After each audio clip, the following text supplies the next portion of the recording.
সুপ্রভাত বন্ধুরা, কেমন আছো সবাই? আজকে আমার প্রভাতটা একটু অন্যরকম। আজকে আমার রান্নার মাসে প্রতিদিনের মতো ভাত তৈরি করে গেছে তো ঠিকই, কিন্তু নর্মাল চালের জায়গায় দেরাদুন রাইস দিয়ে ভাত তৈরি করে গেছে। এখন আমার কর্তা মশাই তো দেরাদুন রাইস দিয়ে ভাত খাবেন না।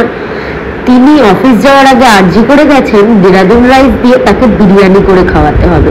এদিকে আমার কাছে মাংসেরও ব্যবস্থা নেই, যেটুকুনি মাংস আছে সেটুকুনি পকোড়ার পিস করে কাটা। কি করব, অগত্যা বিরিয়ানির জন্য প্রিপারেশন তৈরি করলাম। যেটুকু পকোড়ার পিস করে কাটা মাংস ছিল ওটুকু নিলাম, সাথে দিলাম পেঁয়াজ, রসুন বাটা, আদা বাটা, পরিমাণ মতো বিরিয়ানি মশলা, এক ছিপি কেওড়া জল, এক ছিপি গোলাপ জল, দেব পরিমাণ মতো টক দই, কাজু বাটা, এক চামচ মতো নুন আর সামান্য একটু কাশ্মীরি লঙ্কা গুঁড়ো। সবকিছু দিয়ে আমি ভালো করে মাখিয়ে নেব।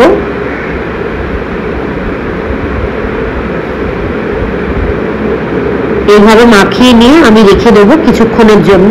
অন্যদিকে আমি আলু ডুবো করে কেটে নিয়েছি, তাতে নুন আর সামান্য ফুড কালার মাখিয়ে নিলাম।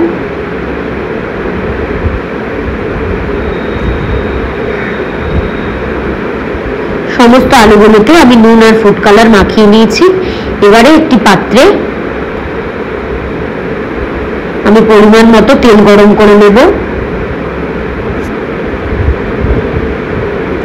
আমি ব্যবহার করছি রিফাইন অয়েল। তেল গরম হয়ে আসলে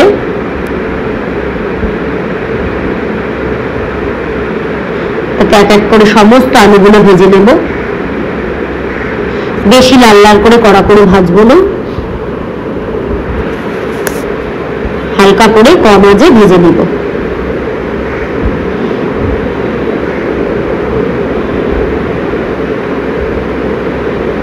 বড়মশাইয়ের আবদার, কিছু করার নেই। আমার কাছে খুব একটা বিরিয়ানি প্রিপারেশন নেই, যেটুকুনি জিনিসপত্র রয়েছে সেটুকুনি দিয়ে করার চেষ্টা করছি। এরপরে কড়াইতে আমি দিয়ে নিলাম আরো কিছুটা পরিমাণ মতো রিফাইন অয়েল, দেব কিছু গোটা গরম মশলা এবং ম্যারিনেট করা চিকেনটা। সমস্ত কিছু দিয়ে আমি ভালো করে নাড়াচাড়া করে নেব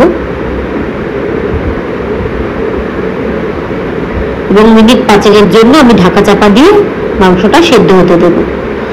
দেখুন এই মাংস একদম সেদ্ধ হয়ে গেছে। এই পর্যায়ে আমি সমস্ত আলুগুলো দিয়ে আবারও ভালো করে নাড়াচাড়া করে কিছুক্ষণ সেদ্ধ হতে দেব। চলে এসছি আবারও মিনিট 5 পরে। আমার চিকেনগুলো একদম ভালো করে সেদ্ধ হয়ে গেছে, কিন্তু আলু আমার একদমই সেদ্ধ হয়নি। ওই জন্য আমি আবারও মিনিট 5-এর জন্য ঢাকা চাপা দিয়ে দিয়েছি। দেখুন মিনিট 5 পরে চলে এসছি, আমার একদম মাংস সেদ্ধ হয়ে গেছে, তেল ছেড়ে গেছে। এই পর্যায়ে আমি সমস্ত আলুগুলো একটি পাত্রে তুলে নিচ্ছি।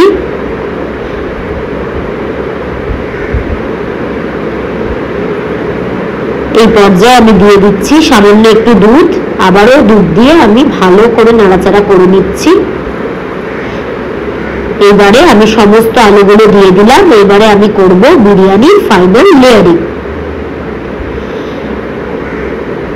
আমি আর কিছু ব্যবহার করিনি, একদম দিয়ে দিয়েছি ডাইরেক্ট চাল। বিরিয়ানির জন্য আপনারা আন্ডারকুক রাইস ব্যবহার করেন, কিন্তু কিছু করার ছিল না, যেহেতু আমার ওভারকুক রাইস আছে তাই আমি সেটাই ব্যবহার করে নিয়েছি। কিন্তু দেখুন আমার সমস্ত চাল গোটা গোটা রয়েছে। আগে থেকে আমি সমস্ত চালে নুন মাখিয়ে রেখে দিয়েছিলাম, যেহেতু জলে নুন দিয়ে সেদ্ধ করা নেই। এরপরে দিয়ে দিয়েছি কেওড়া জল, গোলাপ জল আর আতর মাখানো দুধ। উপর থেকে দিয়ে দিচ্ছি সামান্য বিরিয়ানি মশলা। আমি সানরাইজ, এভারেস্ট দুটোই ব্যবহার করেছি। এরপরে দিয়ে দিলাম ঘি, দিয়ে দেবো উপর থেকে 2টো ডিম। সমস্ত কিছু দিয়ে আমি দমে বসিয়ে দেবো। হাই ফ্লেমে আমি 5 মিনিট রাখবো। হাই ফ্লেমে আমি 5 মিনিট রেখেছি। এবারে আমি লো ফ্লেমে একটি তাওয়া বসিয়ে তাতে মিনিট 20 মতো বসিয়ে দিলাম। 20 মিনিট পরে আমি আবারও 10 মিনিট দমে রেখেছিলাম।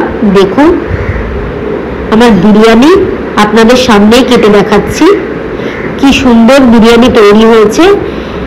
একটুও তলায় ধরে যায়নি, সমস্ত চাল কি সুন্দর গোটা গোটা রয়েছে এবং বিরিয়ানির কালার দেখছেন একদম দোকানের মতো।